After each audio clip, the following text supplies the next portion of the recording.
Hello. Now today, Ian and I are going to be discussing how he can make his classroom resonate. Rather than flat talk that just goes between people, we're trying in drama always to make a situation in which there is feedback to the children for all the things, the input they put in. However, you see, we're doing it under this main thing, which is sign, which is harnessed to the teacher's need. Now, you only have sign when there's somebody to read it. And so when the children are working, they are reading the sign all the time. And so Ian is deliberately going to be thinking about how to harness everything significantly in his classroom. And of course, the work that we shall be engaged on all the time, if we're using sign, the creation of significance, we are using a laboratory mode of learning, where the teacher and the class are constantly explaining things to each other. And of course, we are using both sides of the brain, where the caring side, the affective zone, is constantly leading us towards teaching opportunities for the curriculum. So the affected moves into the cognitive. And because we have classes of children, we are dealing with social situations, events which will call the energies of the children as social beings learning together as well as individually. So that's what we're doing today. So I'm giving Ian his first experience of resonating.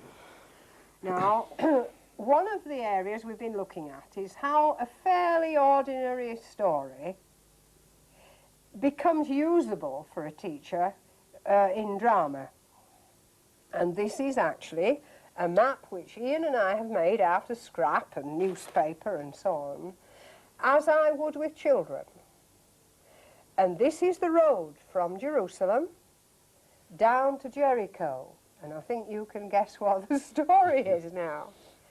And we are looking at what learning opportunities are there and what resonances are necessary so that when the children come to look at this horrendous mugging event and the amazing courage of a person who would rescue one who is known and recognized as an enemy, how this amazing living event can actually occupy a whole group, because the Good Samaritan doesn't seem to have many people in it, quite frankly. But we are going to engage 24 children here. Now you see, Ian, the children would make this, obviously, you and I have done it, yes. And what's more, they would make it logically. The water would run truly in the way water does. Now you and I didn't discuss that. Neither would I discuss it with the children. I would simply say, do you think you could make a reasonable place where there could be a very lonely road occasionally, where somebody could run into a bit of trouble? And it would be that kind of thing. Right. And you see, I've provided scrap materials and this precious piece of cloth. And I mean it, because a bit of any cloth won't do. It has to fall into the hills and vales. Now you see, the resonance begins as the children begin to put things round and say it wouldn't be there, no, it's not there. I have offered certain things that are not negotiable. I have made the temple in advance. I have made the shepherds' huts and the sheepfold. I have made the big well, and I have made the inn. Because I want to say to the children, in any way that I can as they're working, I want you to make a reasonable place for a very important church. And I'd like you to make a reasonable place for a place where shepherds could keep their sheep safely at night. And here it is, place it reasonably. Reasonableness is part of this. This is not a fantasy world. If it were a fantasy world, one would be talking quite differently. Now, you see, when we're working in sign, there are times in our drama we want an image that everybody will agree on. So they've done all the messing about, and now we've reached the point where I would be saying things like, now, let's have a look at it.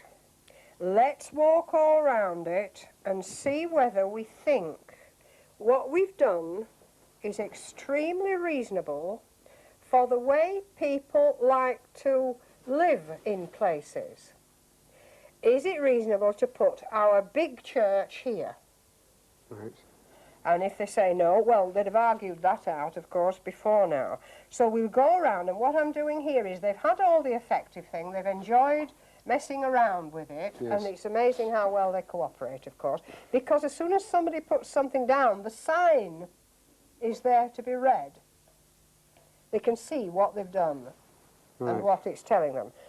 By asking for the reasonable, I'm moving now to the academic side of the possibilities of this work. All right, now then, where is going to be the dangerous place where somebody could run into a bit of trouble? Now, I have to do this first before we move into any kind of social action beyond the making of the map, because that must never be negotiable after this. The class will do the agreeing. I won't choose the place. I'll have been watching. Yes. And all the time they've been making it, I'll have been saying things like, yes, you can see why the people would have to go up the hill there to come down. I'm putting the peopleness in, and that is part of the resonance. So all the time we're going to be looking at resonance today, Yes. we're thinking about what is the teacher's voice doing? What is the teacher's stance doing? Because this is part of the sign. Yes, I can see, oh yeah, all these things. If people say, what's that for? I shall try not to answer, that is a well. I'll say, well, when I made it, I had a feeling that, actually, I suppose you could use it for anything you liked. And see what comes up. Because really, I don't mind. If they see it as another church, I'm very happy to have it as a church. They just won't have a big well there, that's all. Right. It's not a problem. But I do need an inn, Right. and I do need this, So those two you things. see. Now, I have injected something into this story, because, you see, I'm never going to act the story that a man went forth from. And in one of the situations here, I might, with my class, the junior class you were teaching, I might think the real danger of that story for some people would be if shepherds saw a robbery and the robbers saw the shepherds had seen them. Yes. So I've put the shepherds in for a very special reason. It's not negotiable, you Yes. see. Yes. Now, I don't know if you've any queries or worries over this. I don't, you see. I suppose one of the things that occurs to me is that we've done this morning. Yes. When a whole class work at it, will they be able to do it? Well, I don't know what every other class in the world does. All I know is every class where I've made territory that has to be previously agreed on. You see, we need an image of the robbery, in this case. We need an image of the place. And because I care about it, we want some sense of Palestine, as it was then. Now, the colour is wrong. This green is wrong, but it's what I have. One day I'll find a piece that has this lovely floppiness, and it'll do for deserts. And then they'll all want the Iran war or something, but never the Iraq war. But they can handle it, but not on a table like this. You've got 24 children in your class. Yeah. I always use, well, there are two things I have to think of. One is, where can I put the things so that when they make it, they can all get round it and not wedge it in a corner? Yes. That's the first thing. Unless, of course, I needed a very special background. The second thing is, how long can it stay there without incommoding the rest of the school Right. Yes. and the rest of the work? And in fact, one of the marvellous uses of this I found is, I'll give you an example with 7-year-olds. When we'd made our terrain, which was to do with running away and hiding, because their grands were noticing these kids weren't coming home straight from school, and I'd actually been asked to do something about why don't you tell your gran where you're going? That was the problem. So they made a terrain, and they were able to translate this into a plaster cast using, I don't know what they used, it was sort of an amalgam of clay and sorts, but it wasn't expensive stuff. And when they'd done that on the plaster cast, they learned about contours, and they made a contour map. So there you are. If you want to do it, you've got an opportunity, you see. Sometimes a photograph serves if you've got an Instamatic camera, Yes. so that we can work then and get this cleared away. Sometimes it's so important it needs to be left. And it's interesting how long it can be left, as long as it's not messing up the rest of the school. And it gets elaborated then. People look at it and say, you know, I've just realised there'd have to be this and we haven't got it. And so it So will it gets grow. When you developed. watch it over a week, it's quite interesting. The other thing is, of course, it goes very quickly into deep play, just for a while, and then it becomes a world. Because in drama you're making worlds, and this is an example of how a world can actually appear. They'll fall over each other a bit. You'll learn a lot about who pushes who and who shoves a bit. I often use a situation of this nature, where cooperation is needed, to just see who is pushed out, who's scapegoated perhaps. Their social health is obviously going to matter if they're going to cooperate in social circumstances. And presumably it's important that everyone puts something on it. Yes, but of course I don't go around saying, you've not put anything on yet, Ian. I am watching, however, and of course I'm putting things on as well. You see, oh, that looks like a little bit of road. Can I put a little bit of road in? Does anybody mind? It's this kind of thing. And I am very busy. I'm either busy talking, chattering on, and everything I say is relevant to the danger. Like, it's a shame if the ladies who live up here, you know, all these women who must bring children up here, they're going to have some very steep hills to go down, aren't they? My job is to put people in. And at some stage I shall say, now you need your drama eyes. Will you walk down the road? Yeah. And somewhere along here, some thieves. And it doesn't say how many thieves. Some thieves will wait to do somebody a terrible injury. So will you just walk round and think, where will he feel most in danger? And where will he look round most? And of course, I mean, you can tell me where you think. They'll all tell me where they think. And of course, we may all disagree. It doesn't matter. We will finally agree. And once we have agreed, that then is not negotiable. Right. Yeah. Now, you see, we've put something in that I've never seen put in before. We've put a bridge.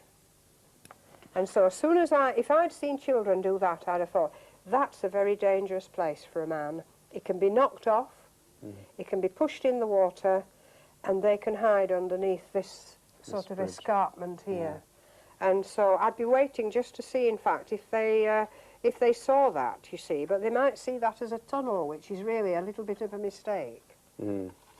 Now, people do get nervous about this because they think, well, it's all so delicate, it's so messy, but I can only tell you it works. Yeah. Yes. There's something in the alchemy of it, that you are not asked to cooperate with nothing. You've got a task to do. And every contribution you make has an effect on you, Right. you see. Yes. Now, that's one kind of way of getting a common view of something, because you see, sometimes in drama you have to agree on a common image. If there is going to have been a mugging, we've all got to realise where it was through our eyes, because that's the first thing we can do. Now, I want to show you some more kinds of resonance. Sometimes you need to establish a public place that we can all recognise, that's the office, or that's the telephone box, or whatever it is. So you see, a thing like this, and I always use cheap stuff because you must never have a real telephone. They play with it. They play with it.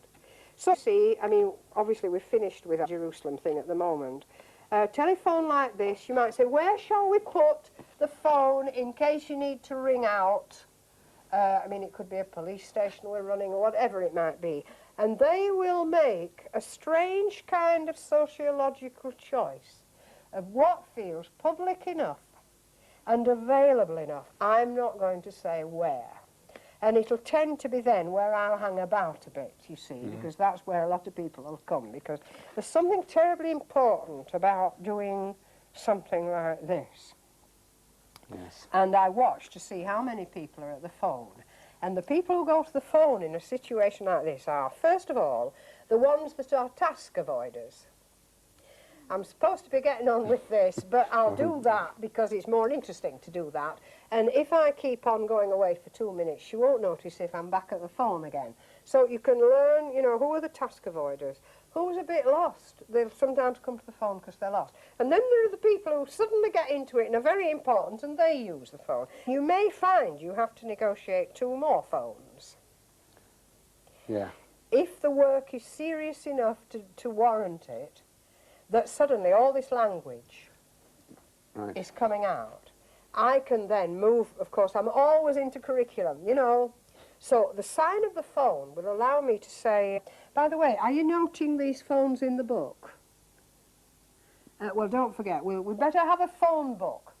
And I think what we'd better do, you know what they're like around here, we'd better have, jot down what your phone was about. Not because I want to pry, but because it shows us how our business is working.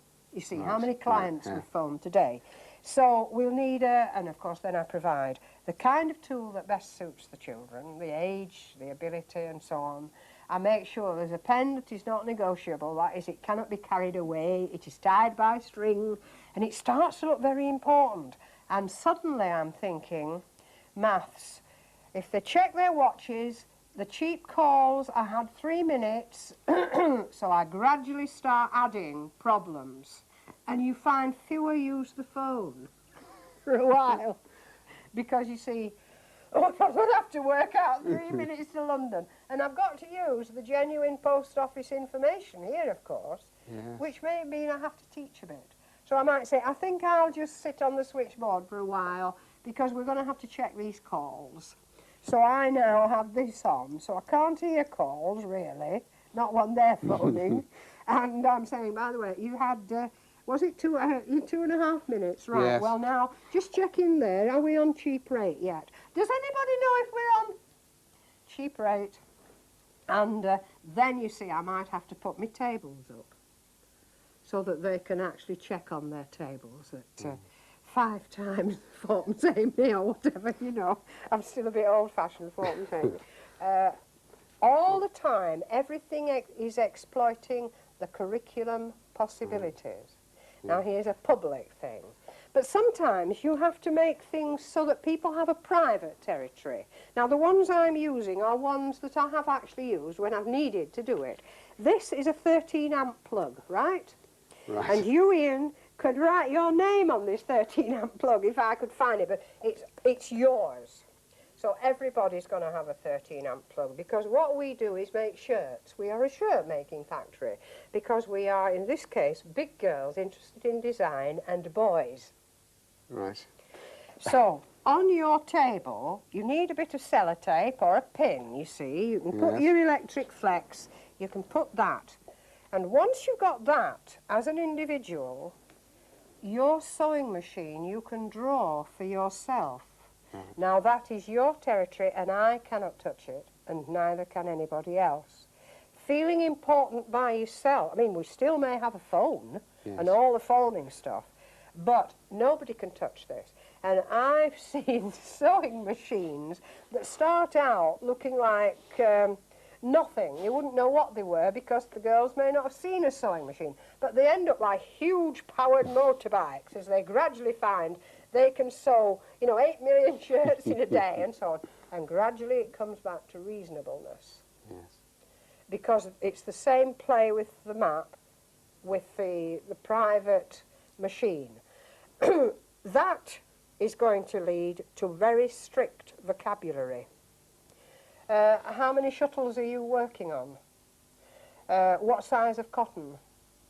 If we're a shirt factory, we run it right. What sort of power is this machine? I mean, is it 2.5 horse?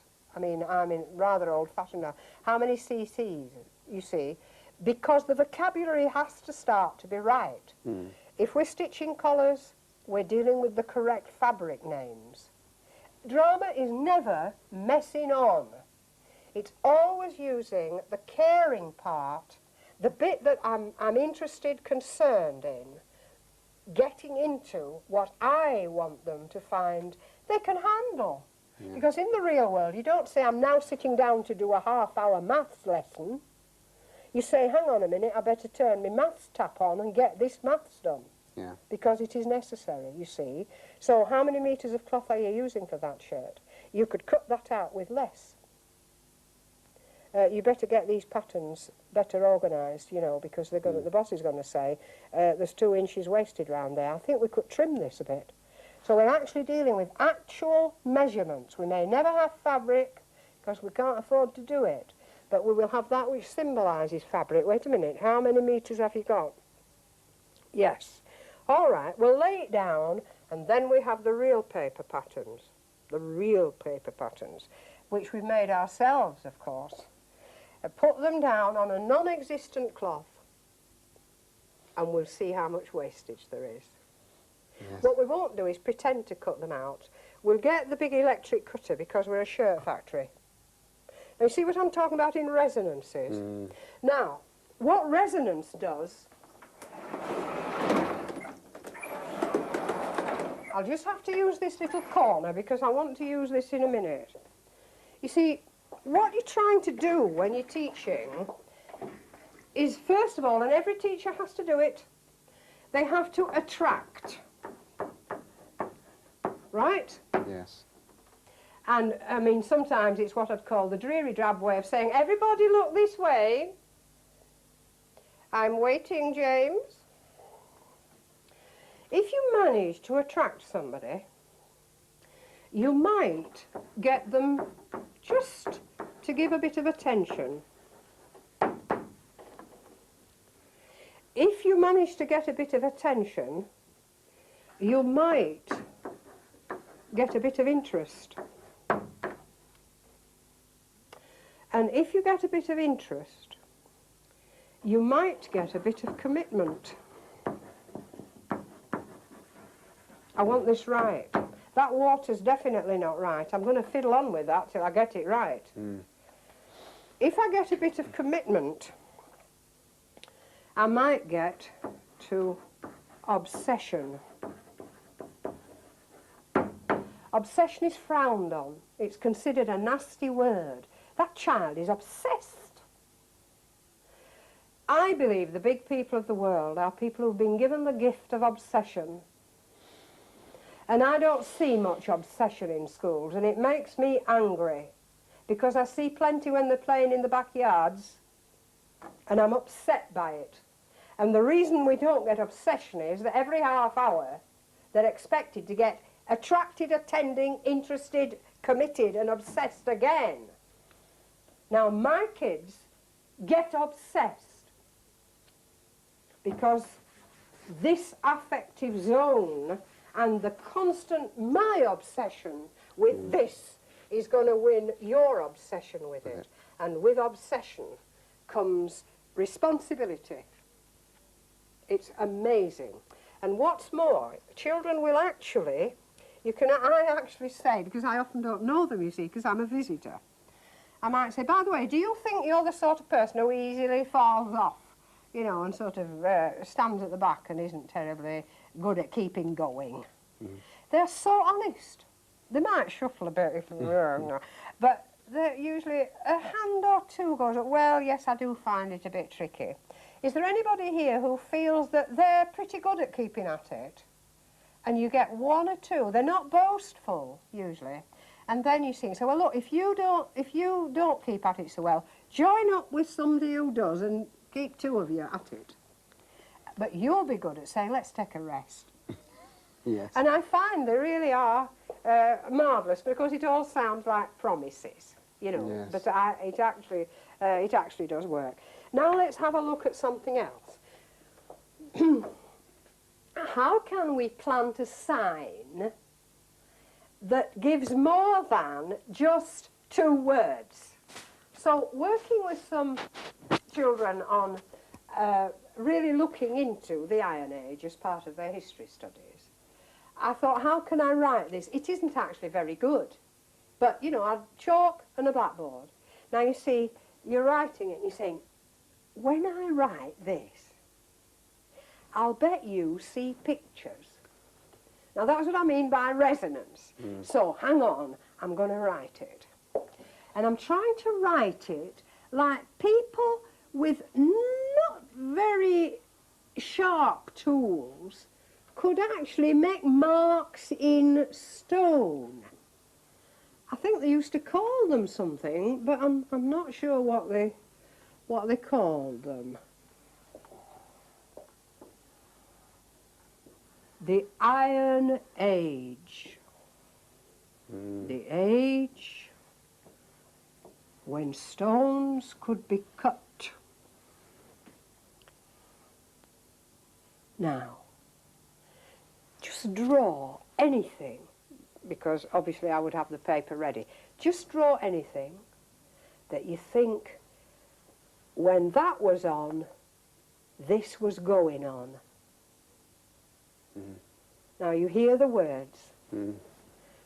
It's quite different than now. You know what the kinds of things, I bet you probably understand some of the things they did in the Iron Age. Yes. But when that was going on, what was going on?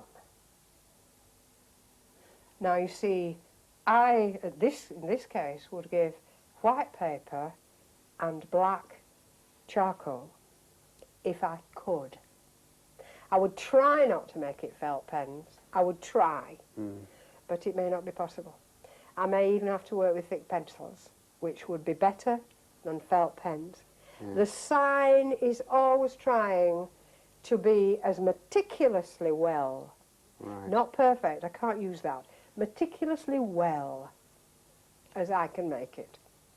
Because there's nothing worse than any old red pen drawing, when that was going on, what was going on, you see. Yes. Now, if I'm going to keep resonating it, and I'm watching the drawing begin, we know some won't start, some will look to see what other people are doing, or I'm reading the sign just as they're reading the sign. So I'm resonating if I dare. If I should be silent, I'll be silent if I think so. But you see, it might be 'twas the time of the runes, when the marks of the priests were laid upon the wood. It was the time of one stone placed upon another for the grinding of corn. Now, how far you interfere with that depends on how much you think they need. Now, some people say, oh, doesn't she overdo it? Look, she's talking. They're all trying to draw, and she's talking. But I'm talking for the two that can't yet find a way. Right. And I don't want to make them feel stupid. I'm not going to go over and say it was the time of... Neither am I going to say, I think you could, you know, what about doing? Yes. I don't want to do that because it isn't part of the sign. And you see the same here. This is a totally different thing. Would you agree that in a very, very old-fashioned school, on a Monday morning, a teacher might have come in very early and said, I think this week we'll think about this in our Bible studies. Do you think? Now you see, I know it's a stereotype. I know all teachers weren't like that in the 1910. Yes. And I know all teachers didn't necessarily do that, but a lot more people could do it than can do it now. And changing your own handwriting, incidentally, will be a very useful thing for you. You'll keep your own style for yourself, of course, but It is the blackboard is so good. It's such a power. And I've worked in a school for 3 months with that on a public blackboard, running a school of 1890 with the children as the children and the student teachers, and it was never touched. And I was only in the room for 2 hours every day, and it was used as a public teaching room, and it was never rubbed off, brushed, nobody drew on it, and it was never stated that they couldn't. And I would come in every morning. Cleanliness is still next to godliness. And so it became our text for the day. You see, we'd all say, now children, what is our... Cleanliness is next, and so on. Now here again, you see, I've chosen a way of writing that may just be a little different to them, which allows me to be a little different and sign that now, you know. Now you see, this is a class that won't wear ties. It's one of them classes. They don't wear ties and they wear white socks, and they're not supposed to wear white socks. So I've got that class. I might as well have them. I mean, nobody else wants, you know, the kind of thing. Now you see, that lady could say, good morning, girls and boys. Shall we fasten our ties? And they fastened their ties, because in 1890 they fastened their ties. And nobody could believe those kids wore ties all the time. Because within the drama, they were deliberately signing. And you'd see them put them on to come into our school. Nice. You see, and gradually they wore them. Now, I don't know how you feel about what's saying, or whether it bothers you. Because you see, you're going to be producing teacher behaviour that is going to phase a few at first. And some people will think they have an invitation to anarchy. Yes. This is why you need these built-in controls. Yes. I mean, I think that's the worry, is it, for Yes. me, that if I start doing that, having not done it before, it will Yes. be a bit extraordinary. Yes. For the Well, you children. don't need to do anything as big as this, if you like. Though that is a fairly mild start. You know, if I write this on the board, Yes. do you get a feeling of the kind of thing that went on in those days? Yes. See, I've toned it down. I haven't spoken Yes. with quite the... So you can tone it down. Yes. But it's this thing of where the question is done almost as a statement. Words like, I'll bet you, where you're passing over the power and freeing the image. Now let's look at another very ordinary beginning. Now this was used by a student teacher who was going to try, with her 7-year-old children, to run a monastery. Now you see, she said, I don't know how to begin. How do you begin running a monastery? And of course you sort of get a little edge in. And all drama is task-based. People think it's standing up, running around the hall in your knickers and vests. Even today, you know, Yes. there's still a bit of that about. It isn't. It's doing things to create worlds. And it's doing things together to get a hold in the world, to do our academic work. And our academic work may, of course, be theatre studies. In that case, it would look like they were doing drama all day, because they are actually bettering and bettering their production. Now, here's the beginning of a monastery. Now then, listen to the talk.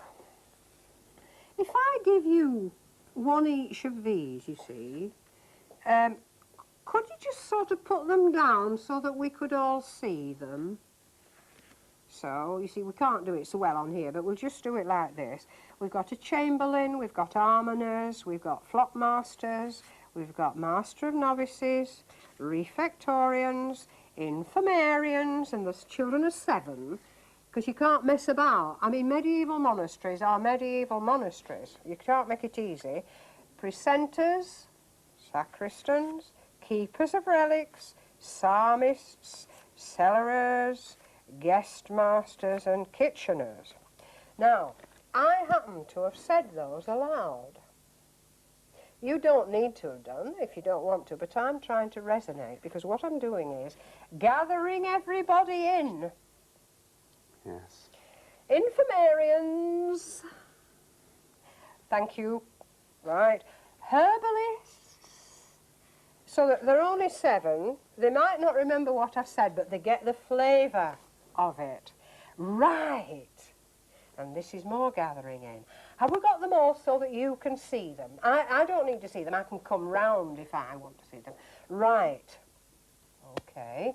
Now then, I don't know what sort of jobs these are, really. You see, I don't know. Now, you see, this isn't how teachers talk. Teachers tend to say, now then, all these cards represent the work people do in monasteries. I know I'm taking it off a bit, but I'm not taking it off a lot, because that's often how it sounds to the children. But you see, I'm not very sure what they do, and I thought, if we all had a talk about it together, and you see there's the together, if we could have a talk about it together, we might work out if we had a monastery like this. Because we could, you know. I mean, I bet you and me could run a right good monastery between us. If we ran a monastery, we better know what all these do. Has anybody got a word by them that sounds like they know what it was, you know? And, of course, which do you think would be the hardest one for the children, if they're 7? Well, I think they'd have trouble with maybe the almoner. The almoner, yes, they might. And the sacristan. Yes, yes, yes. Now, one of the important things about teaching like this is, and I have to remember how to say this, you must never forget to remember what you've forgotten you know. You have to keep an innocent realisation that I can look at that presenters and not, at this moment, think I know what it means. So at that point I can identify it. I do know what it means. At least I think I know what it means. I knew what it meant when I got it ready. I must try to look at it in a way that I never saw it before. This is one of the qualities. And it's one of the ways in which one is seen as very competent, because the children must feel confidence in you. It's not saying, well, she's no good as a teacher, she doesn't know out, you see. So one behaves competently whilst being slightly slow. I've spent a lot of time being slightly slow, just puzzling over it with them. Yes, you do wonder what sacristans do. Sacristan. Hand it over. Sacristan. I'm a sacristan. Now, are you finding anything in your head? You see? Anyway, yes. That was done. We talked it over. Is it anything to do with the English curriculum? What am I listening for? Who's using complete sentences round here? Who is bold? Who is posing theories? Who's a theorist? Well, they might have. They do say that. What kinds of language are they bringing to this? Dare they say the long word? Yes. Or do they say this? I'm listening to every kind of talk. So I might then say, well, look, just have a chat amongst yourselves, witter on a bit, and if you think you can work out what something is, because we will have to if we're going to run this monastery and promising the future, if you can, you know, natter it on, and if you, 4 will be braver than 1. Right. Even if 1 is the one that tells the others what it is. And if you think you know what it is, bring it to me and we'll put it up. Right. That way we know that's been dealt with for now, because I'm going to get it correct eventually. Now you see, the second stage is, we've got all these up, which I haven't time to do now, and now here are the jobs they really do. But you see, I don't know which they go with. Now in this sort of work, you see, you're trying to avoid that sort of talk that works like instructions. Well now, the person in charge of the cooking is the, the kitchener. So put Kitchener's job by the Kitchener. I can't do that. I'm not going to do that. If I can sign it differently, I will. So to resonate it, you see, it's this thing here, I better hand them out and see whether you could just see which of them goes with and here's my little dothering bit. And you'll dother in your own way. Everybody's got a dothering system, you know.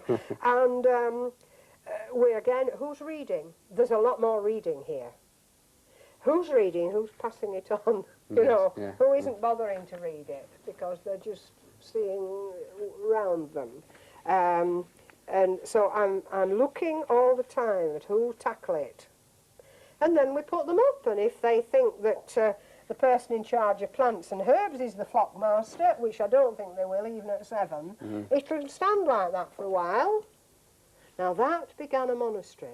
It's like having a great flat world, a flat map, and you just edge in one corner. And the total monastery is available from then on, inch by inch by inch. Because this will lead, this is a symbolic monastery. Yes. It will gradually become, well, brothers, and it becomes now, you see, we are now expressing our monastery. Brothers, before we bake bread, or before we take bread, or before we, shall we say our morning prayer, or whatever it is. And that might well be the first expressive mode for a 7-year-old class just after they've come out of the school hall. Now look at this as resonance. And this I suggested as their first move into the expressive mode. Imagine this is a piece of brown paper on the table. And this is a thick brown pen. And this is what was said, and then I'll show you what was done. But they were done together. Brothers,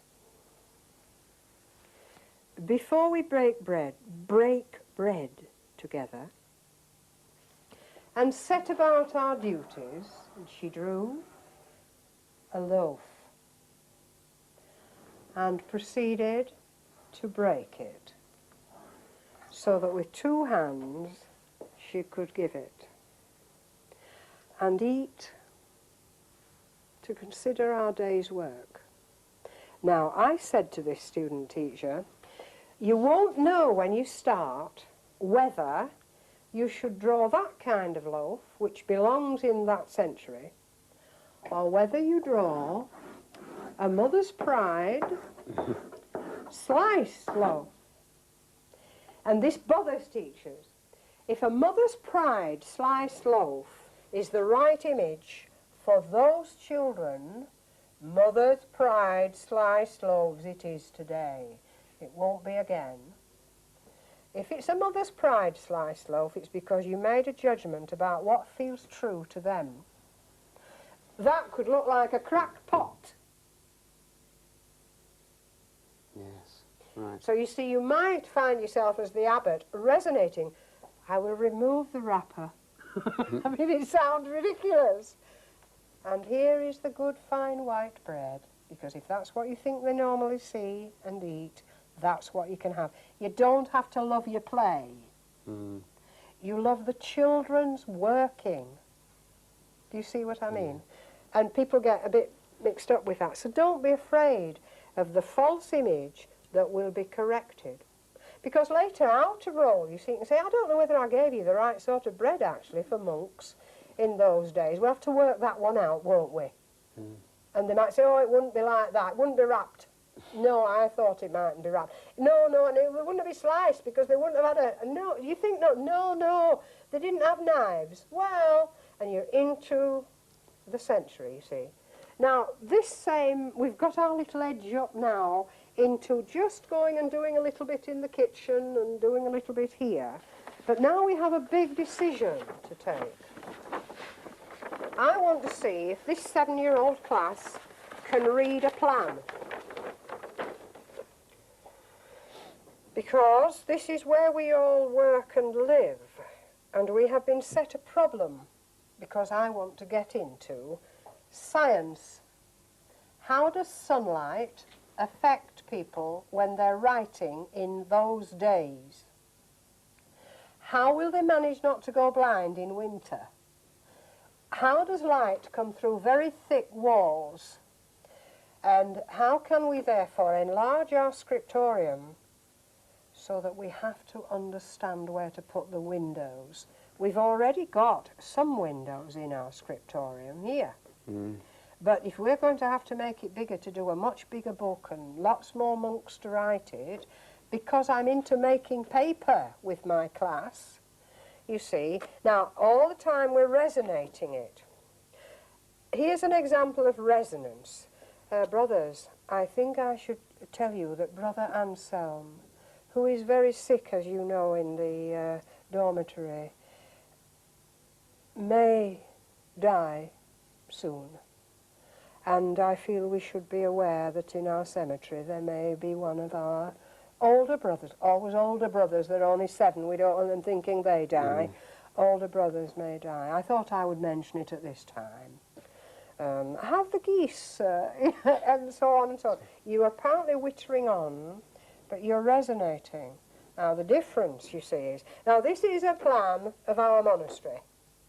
And what we have to decide is how we can get the scriptorium bigger. Now you can see it's very marshy there. See, all goes over. Standing around, seeing who can read it upside down. Are you managing all right? Yes, I quite like seeing it upside down. You know, I'm sort of looking at the cabbages along here. Yes, and by the way, brothers, one of our spades was not cleaned last night. And so on and so on. And slowly we come round. Because who's given up watching? Who can't see because the bossy ones are at the front? So we then start, by the way, if you know you're bigger than anybody else, do you think we could manage, and so on and so on? Okay? Are you getting the yes, picture? and is this drawn This by was the teacher? prepared in advance. Because it's drawn to scale.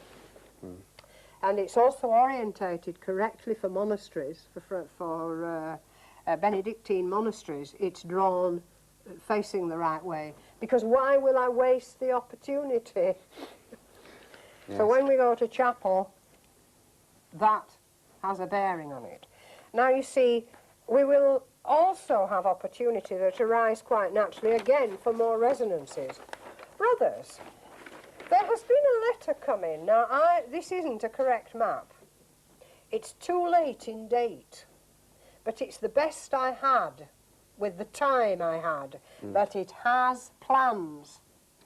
Correct plans. So I'd rather have me date 200 years wrong. I've got every monastery in England on this map. I bought it for 10p at a flea market, actually, because you get like that, don't you? Right.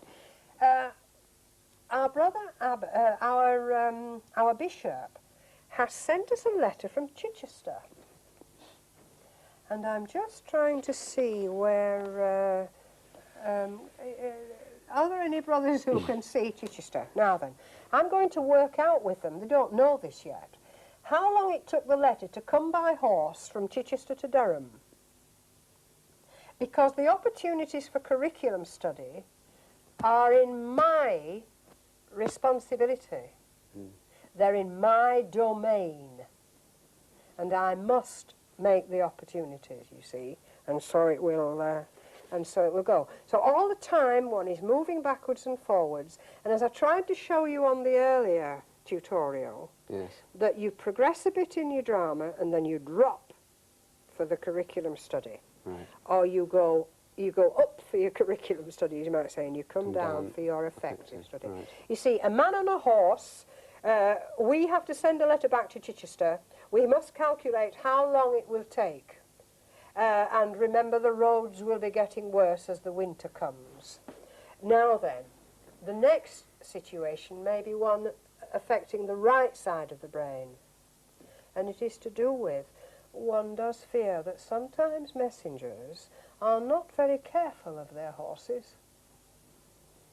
And so I thought that we should interview the messenger and let it be known that we shall inquire of Chichester whether the horse that we are lending him is in good order. It is our best horse. We are lending it, and we shall expect to hear. So you see, now I might say, do you think people sometimes do neglect their horses when they've got to travel and it's bitter cold and that? Yeah, they might, you see. All right, well, I'll tell you what. Let's try the sorts of things we ought to ask a messenger like that. Not, I'll find you the messenger. I can't. There's only me and them, and Yes. I'm the abbot for the minute. So I might say, I'm just wondering where we would sit the messenger down to interview the messenger about the horse. So they'll tell me, and then I shall say, what sort of a messenger do you want to interview? So you see, they may say, well, not a very nice person. All right, you mean lazy or a bit rough or, you know, and I'm signing all the time. They will choose the most difficult messenger in the world. So I might end up one-eyed, you know, and wooden-legged and all that. It doesn't matter, because I shall merely demonstrate. I shall not act. So I might sit down and say, am I being awkward enough? Yes. Well, I have a long journey to make this day. What is it you want, brothers? Because I'm not a brother. And then we're in the affective zone. And because I've introduced that, I can introduce it because I've introduced the maths. When I've introduced that, we can then introduce the business of how do you help somebody learn to care? I mean, and we can also look at how do you know a good horse when you see one? Can you see Stubbs paintings in your mind? Because that's what we're going to be looking at. Then we'll start with Stubbs because I know where I can get some. Well, not a real one.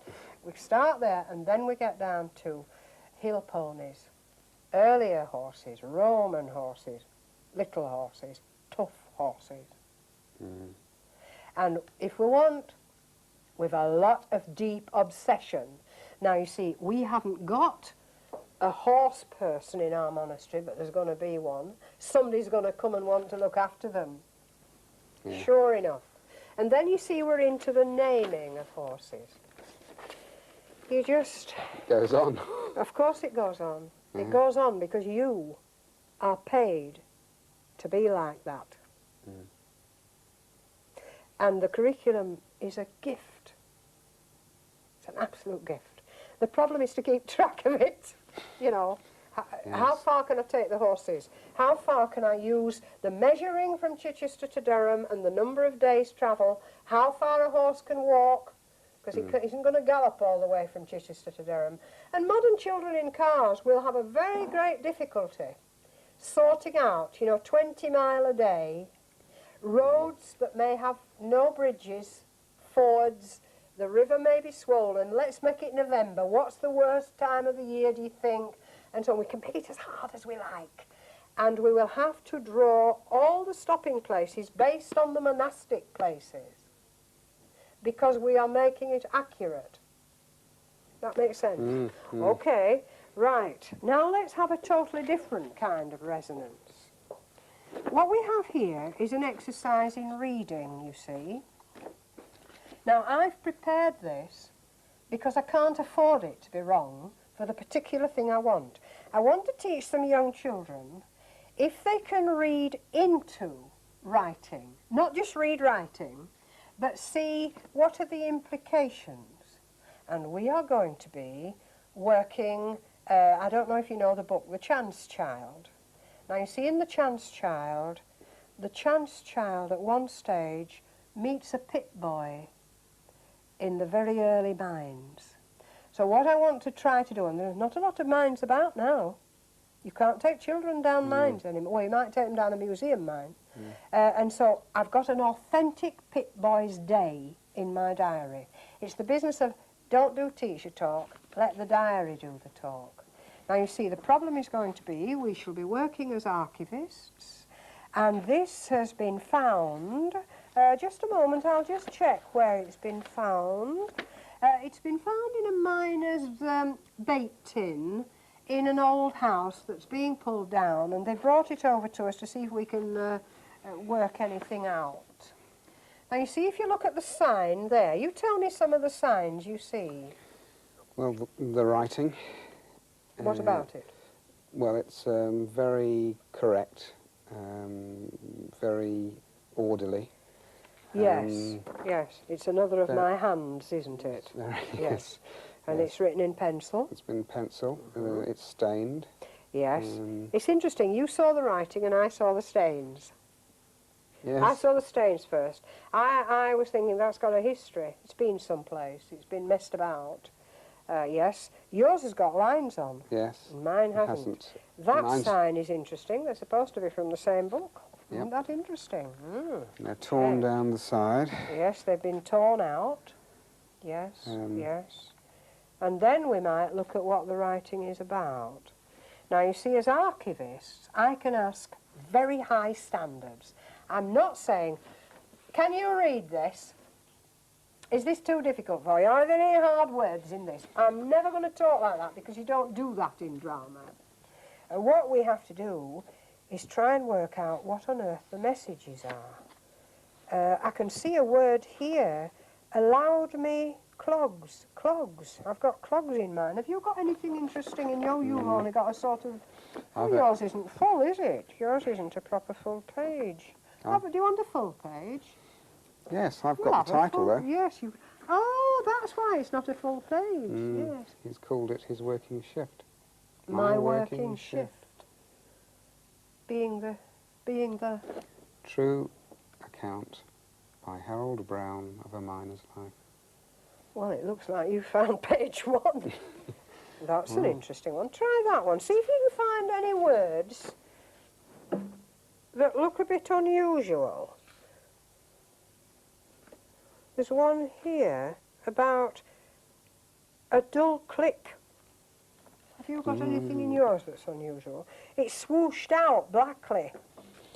Now, you see, at this moment, I'm not trying to be cognitively rational. I'm trying to be affective and give people the courage to try out the public voice. Because, you see, one of the things that has to happen is you have to get from the private voice to the public voice. Yeah. And this is what we're on about the whole time when we're discussing resonance. Now, of course, for me, resonance is what makes life exciting Yes. when you're teaching. But I wouldn't like you to think that I am always entertaining and that you will be entertaining.